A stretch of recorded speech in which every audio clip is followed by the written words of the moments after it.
Assalamualaikum warahmatullahi wabarakatuh. Sahabat Cerita Nyata Reborn, mudah-mudahan Anda selalu setia bersama kami, channel yang selalu menyajikan kisah-kisah menarik untuk Anda simak. Kali ini kami sudah menyiapkan sebuah kisah yang berjudul Lamarannya Ditolak Karena Miskin. Ucapan pemuda ini membuat orang tua si gadis merinding. Begini ceritanya. Sang gadis adalah seseorang yang telah disukainya sejak masih di bangku SMA. Namun karena hanya sebatas bersahabat, tidak ada ikatan apapun. Suatu hari, si pemuda main ke rumah gadis tersebut. Assalamualaikum. Kemudian dari dalam rumah terdengar suara bapak-bapak dan menjawab salam itu. Waalaikumsalam. Mendengar lantangnya suara ayah si gadis, si pemuda kaku membatu. Lantas si gadis mempersilahkan sahabat sekolahnya itu untuk duduk di kursi ruang tamu. Silakan, mari silakan duduk. Oh iya, terima kasih. Setelah mengucapkan salam dan berjabat tangan, duduklah si pemuda di kursi yang hampir menghadap ayah si gadis. Hanya koran yang menjadi sitroh antara mereka. Hampir 5 menit suasana senyap tanpa suara, dan si ibu si gadis keluar dari ruang belakang, membawa air dan kue kering. Si pemuda pun tersenyum manis. Silakan diminum dulu nak, kamu sudah sarapan? Sudah bu, terima kasih. Kamu ini malu-malu segala dengan kami. Saya hanya segan bu. Maaf, saya lihat kamu ini sudah sering kemari. Kapan kamu mau mengirim lamaran? Ayah ini saya belum memiliki banyak uang pak. Ya kumpulin dulu dong, baru nanti kesini lagi. Bapak dan ibu ingin saya menyediakan uang berapa untuk lamaran ini? Kemudian si ibu menjawab, kalau bisa ya 20 juta. Tapi kalau bisa lebih besar dari orang sebelah yang naksir juga sama gadis? Maaf, berapa itu bu? 40 juta? Syukur-syukur bisa lebih. Ya Allah, 40 juta. Dari mana saya dapat uang sebanyak itu? Aduh, besar sekali pak. Apakah tidak bisa lebih sedikit? Kita buat acara sederhana saja. Cukup mengundang keluarga, saudara dan tetangga dekat.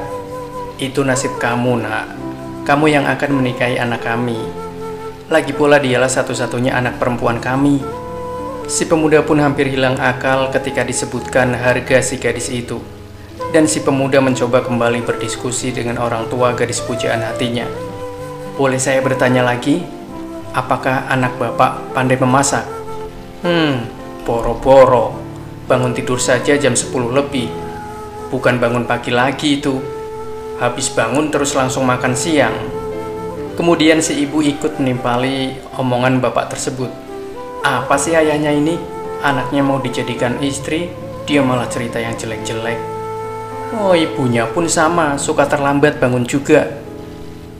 Ayah ini. Iya, cukup pak. Sekarang saya sudah tahu. Kalau boleh bertanya lagi, bisakah dia membaca Quran? Ibu gadis menjawab, bisa sedikit-sedikit kok. Belajar dengan maknanya. Mungkin.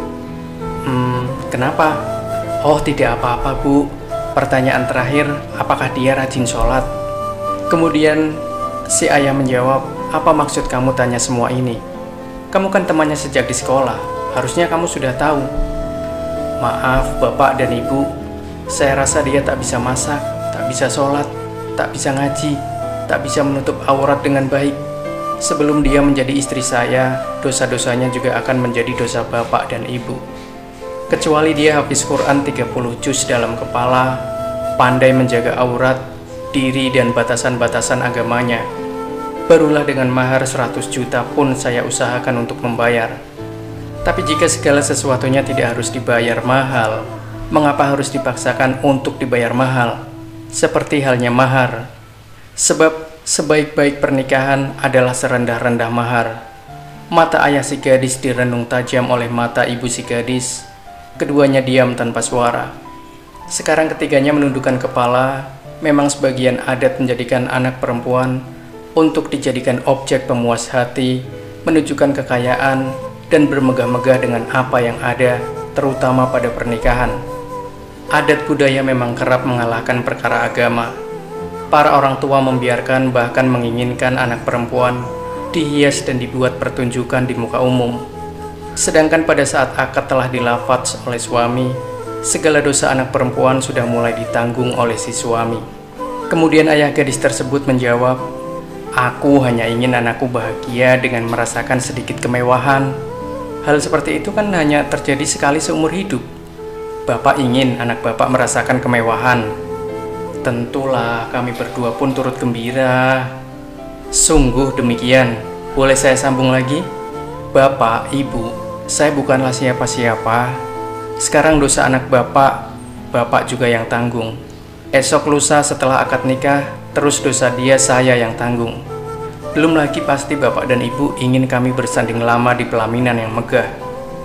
Anak ibu dirias dengan riasan secantik-cantiknya, dengan make up dan baju paling mahal, di hadapan ratusan undangan agar kami terlihat mewah pula.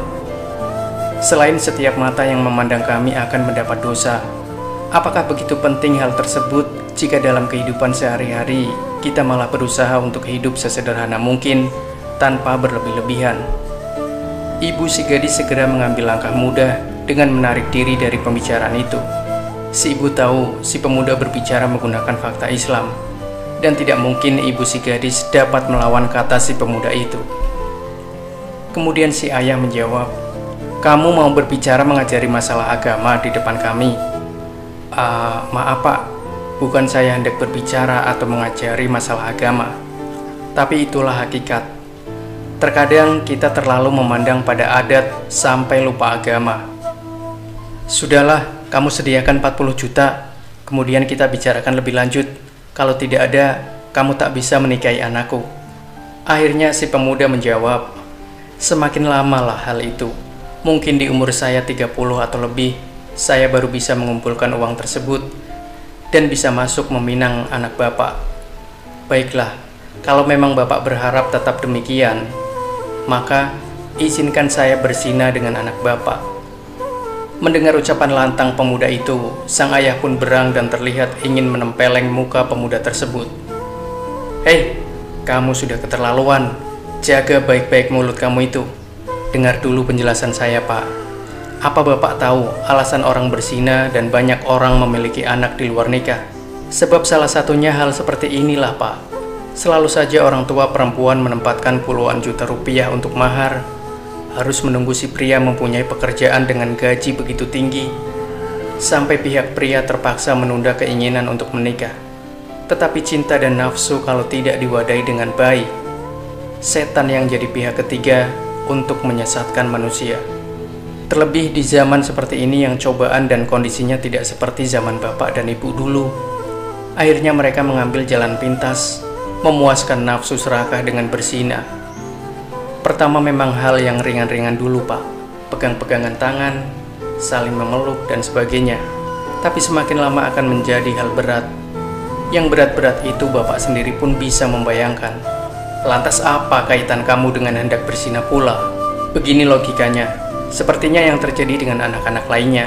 Bapak tidak memberi izin kami menikah sekarang, biar ada berpuluh juta uang dulu baru bisa menikah. Kami hendak melepaskan nafsu bagaimana, Pak? Setiap harinya kami mengenal lebih dekat dan semakin dewasa. Dia meminta saya bersilaturahmi ke sini menemui bapak dan ibu. Sebenarnya dalam hati kami sudah ada perasaan, namun kami senantiasa menjaganya hingga halal itu tiba. Susah, Pak, menjaga perasaan itu. Jika memang bapak meminta uang segitu, maka dengan rendah hati saya meminta izin pada bapak untuk berzina dengan anak bapak. Terlepas apakah yang penting bapak tahu saya dan dia hendak berzina. Sebab rata-rata orang yang berzina itu orang tua tidak tahu, Pak. Tidak. Kelihatannya pemuda-pemudi zaman sekarang biasa-biasa saja, padahal sebenarnya sudah pernah bahkan sering berzina. Ironisnya, banyak orang menganggap hal itu tidak tabu lagi. Berzina bukan saja hal yang saja. Ada zina-zina ringan, zina mata, zina lidah, zina telinga, dan lain-lain. Tapi sebab hal ringan itulah yang akan menjadi berat. Kamu ini omongannya muter-muter dan semakin memperumit saja. Beruntung kamu masih teman sekolah anakku. Kalau orang lain, sudah dari tadi saya tempeleng mukamu. Begini nak, tapi kalau tidak ada uang, bagaimana kamu akan memberi dia makan? Bapak, lupakah Bapak dengan apa yang telah Allah pesankan pada kita? Dan menikahlah orang-orang bujang, pria dan perempuan dari kalangan kamu, dan orang-orang yang soleh dari hamba-hamba kamu, pria dan perempuan. Jika mereka miskin, Allah akan memampukan mereka. Sesungguhnya karunia Allah maha luas, rahmat dan karunia-Nya lagi maha mengetahui.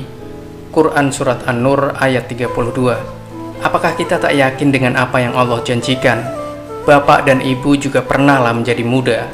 Masalah datangnya harta, selagi kita terus berusaha, itu adalah rahmat-Nya yang sudah ditakdirkan pada tiap-tiap hambanya. Lagi pula Pak, kalau makan dan minum itu insya Allah saya sanggup untuk memberikannya. Tempat tinggal bisa kita bicarakan lagi. Kalau hal ini bisa menghalangi kami dari melakukan dosa dan sia-sia, apakah tidak lebih baik disegerakan? Bapak pun tak mau hal-hal tidak diinginkan terjadi.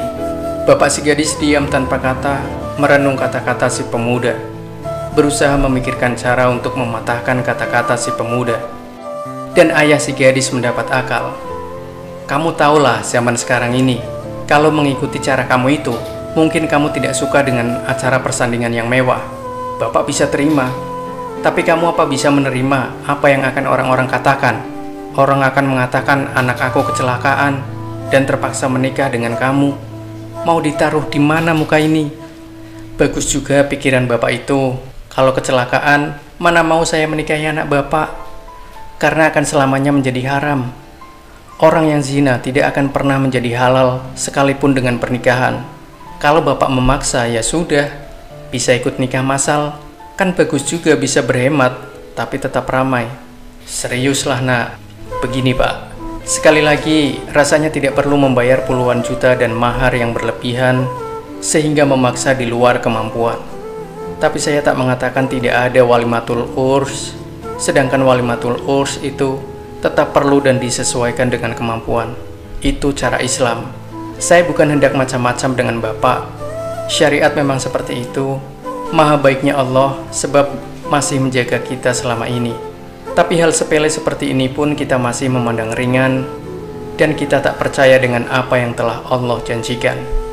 Saya benar-benar minta maaf kalau ada kata-kata saya yang membuat Bapak tidak senang terhadap ucapan saya. Tidak juga bermaksud tidak takdim dengan Bapak dan Ibu. Segalanya kita serahkan pada Allah. Kita hanya bisa merencanakan saja. Adzan duhur berkumandang, jaraknya tidak sampai 10 rumah dengan rumah si gadis. Si pemuda memohon untuk ke surau dan mengajak bapak si gadis untuk pergi bersama. Namun ajakan ditolak dengan lembut. Lantas sang pemuda memberi salam dan memohon untuk keluar. Di pinggir jendela tua, si gadis melihat si pemuda mengeluarkan kopiah dari sakunya dan segera dipakainya untuk memenuhi panggilan Allah. Sedang si gadis yang sedari tadi berdiri di balik tirai bersama ibunya, meneteskan air mata mendengar curahan kata-kata si pemuda terhadap ayahnya. Kerudung lebar pemberian si pemuda sebagai hadiah padanya yang lalu digenggam erat. Ibu si gadis juga meneteskan air mata melihat pada perilaku anaknya. Segera ibu dan si gadis ke ruang tamu menghadap ayahnya. Apa yang anak itu katakan benar. Kita ini tak pernah memperhatikan syariat-syariat agama selama ini. Terlalu melihat dunia, adat, dan apa kata orang. Padahal mereka tak pernah juga peduli pada kita. Entahlah, ayah tak tahu. Begitu keras yang anak itu katakan tadi. Terserah kamu aja nak, mau diterima atau tidak. Kemudian si gadis menggapai telepon genggamnya dan mengetik pesan. Si pemuda yang selesai mengambil wudhu tersenyum saat membaca pesan yang baru saja diterima dari si gadis. Andai Allah telah memilih dirimu untukku, aku ridho dan akan terus bersamamu. Apapun yang ada pada dirimu dan yang kamu miliki, aku juga akan terus pada agama yang ada padamu. Minggu depan ayah menyuruh kirim rombongan lamaran untuk ke rumah. Terkadang kisah seperti ini masih saja sering terjadi. Wahai kalian pemuda dan pemudi yang dirahmati Allah, jika kalian merasa telah mampu dan yakin untuk menikah, maka segerakanlah. Sungguh-sungguh merugi orang-orang yang menunda-nunda terhadap rahmatnya Allah Subhanahu wa Ta'ala. Demikianlah sahabat cerita nyata Reborn, sebuah kisah yang berjudul Lamarannya Ditolak Karena Miskin. Ucapan pemuda ini membuat orang tua si gadis merinding. Semoga kisah ini menginspirasi dan bermanfaat untuk Anda. Sampai jumpa lagi di kisah yang menarik lainnya bersama channel Cerita Nyata Reborn. Wassalamualaikum warahmatullahi wabarakatuh.